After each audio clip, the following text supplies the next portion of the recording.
Hello, everyone, and welcome to another creative session. This week we are doing pine cone zinnias. So I am live with Pamela Crouch, Executive Director of Living Proof Exhibit, and I will let her take it away. Thanks, Kelly. We were having a conversation and trying to remember how to pronounce the word zinnias. I've always called them zinnias. And so we went to Google and pronounced it as zinnias. Either way, they are happy little flowers. I picked these this morning. You can grow zinnias from seed. You can buy them in the plants. Butterflies love them. But again, since they're so happy, I was like, how can we make these on a more permanent basis? What you can do is find pine cones. Now, these pine cones have the flat bottom. This is really important. A lot of pine cones are long and narrow. Those we can do for other crafts. But if you want to make zinnias, then you need to have the flat bottom because you can kind of see that there's the stem here. That is going to be the little zinnia. So you can see that the very similar. And what I did was I painted one. So these are very easy. It's really, you find a pine cone. You check the pine cone for spiders because these little crevices are great places for bugs to live in.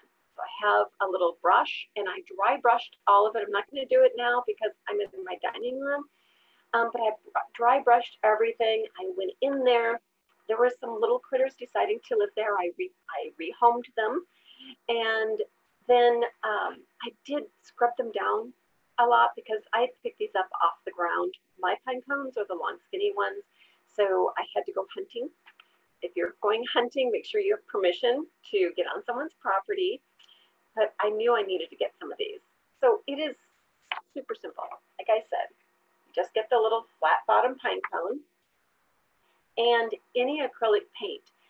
I do have some paint that is meant for outdoors. And I think that would be really terrific. It'd be a lot of fun. You could just place these outdoors in a bowl. Pine cones are going to weather, but then the paint will weather also, which is terrific. Flat bottomed pine cone, a flat brush. Just makes it a little bit easier. Take a little bit of your paint, and you're going to paint each one of these little sections. And I'm painting all the way around. When you get your pine cones, you'll see there's just one little leaf. You'll see that they have quite a dimension to them. And if you only paint the tops, then I'll just paint the top of this. So then you can see one's painted on the top, and then I didn't paint the side of it. It just isn't as pretty. You just go all the way around as big as you want your zinnia to be. And then in the middle, you paint your center. Most of the centers, say if we pick these little guys up out of their water for a minute. So the pink one, my favorite, has a yellow center, kind of a goldish color. And then the yellow one also has a goldish color. But look at this little orange guy. He's an orange center. I think that your zinnias can be any color you want them to be, and their centers can be any color that you want them to be. Use your imagination.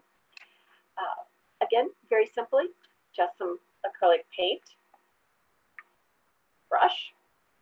I'm just going to paint the very tip of this. I know, I painted all the way around the edges. This one I'm just painting the tip, and there was a reason is that my pine cone has these little nubby guys all the way around the stem. So if you paint down on the stem, you're going to get the little nubby guys. That's fine. If you want to make your center bigger, then paint the little nubby guys too. There's probably a really terrific nature and botany term for the little nubby guys, but I don't have it, so that's how we're going with it right now. But you can see it's just very simple. It's a little color here, a little color there. You can go all the way around the edge. and do more of these. I'm doing them fairly quickly right now, just to kind of give you a quick idea of what it might look like. Pine cone will absorb some of the paint, so I'm kind of putting it on pretty heavy. You can put it on light and go back with 2 coats if you want to.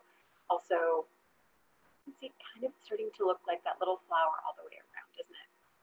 All right, so now I have a couple of them that I already painted. Sort of, I would laugh, say it's the magic of television. No, we're not on television. It's the magic of making sure I had something prepared for you.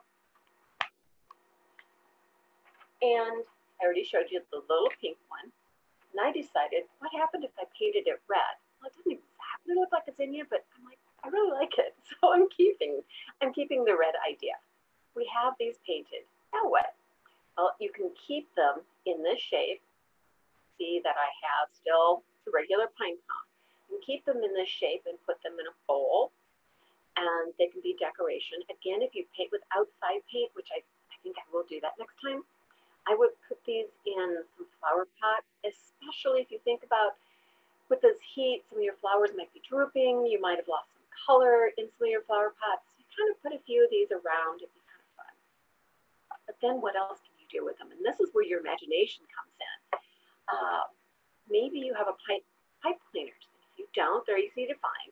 I only have black pipe cleaners. I don't know too many black stems on flowers, but I'm using a black pipe cleaner because that's what I have.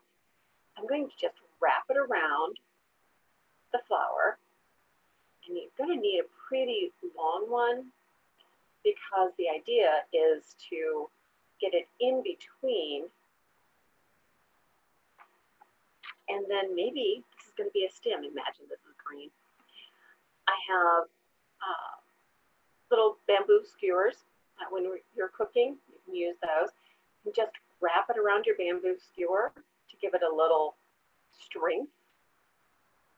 If this was your bamboo skewer was painted green and your pipe cleaner was painted green, then this little guy would be able to sit up. So you can imagine that, what that would look like. The other idea is, if I can unwrap this,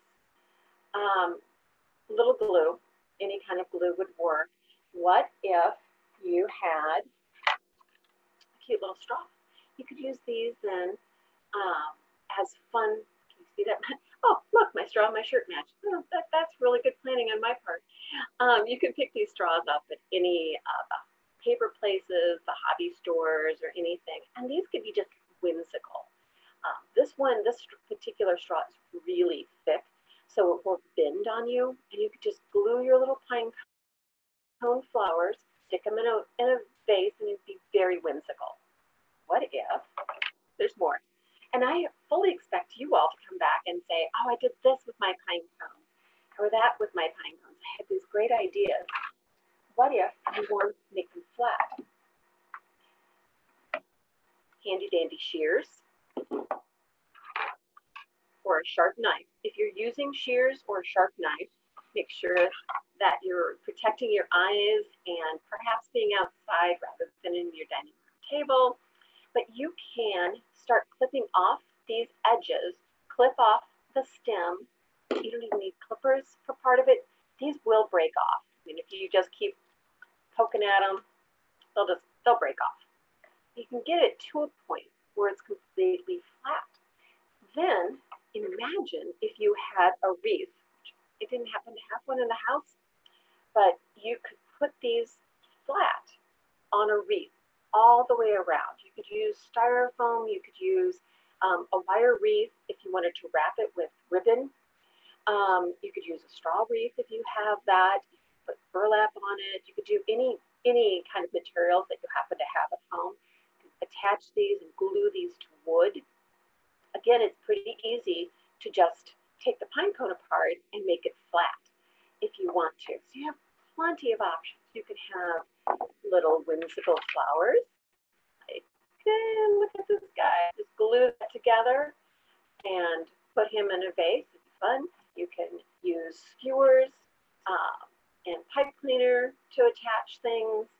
You can cut them and make them flat. and turn them into a wreath if you'd like to. They are just happy little flowers, just to kind of brighten our day. You can toss them around in your garden. Um, and just so you know, in case you do decide to plant the real thing, oh, the butterflies love these. They are flocking to them, and it's a fun little flower if you have kids, if you have small kids, grandchildren, because this is a perfect little flower to put in a tiny little vase for tiny little hands. That is pretty much painting and making flowers. I really do want to see some of the ideas that you all come up with. Once you paint your pine cones, what are you going to do with them? How are you going to display them? Are they going to be indoors, outdoors? Are you going to be whimsical? Are you going to make a welcome wreath? You can use these pine cones to paint any flower. So if you want a wreath, you can paint it in purples and some of the other mum colors, some flowers, some different flowers, any kind of a shape. It looks like a flower. So and flowers come in all sorts of colors. You could use these for any type of thing. It'd be a lot of fun to see. And that is it. It's a very short lesson today, a very short conversation today. But I hope that you just take a few moments and just paint something bright and cheery and simple. Talk to your neighbors if you don't happen to have pine cones when you're out taking your walks in the early mornings or the evenings to avoid the heat and be careful. And you can pick up some pine cones and just have a little fun. That's it. Thanks, Kelly. Well, thank you so much, Pamela, and thanks everyone for joining us. You can sign up for these and all of our different workshops at guildclubqc.org/calendar.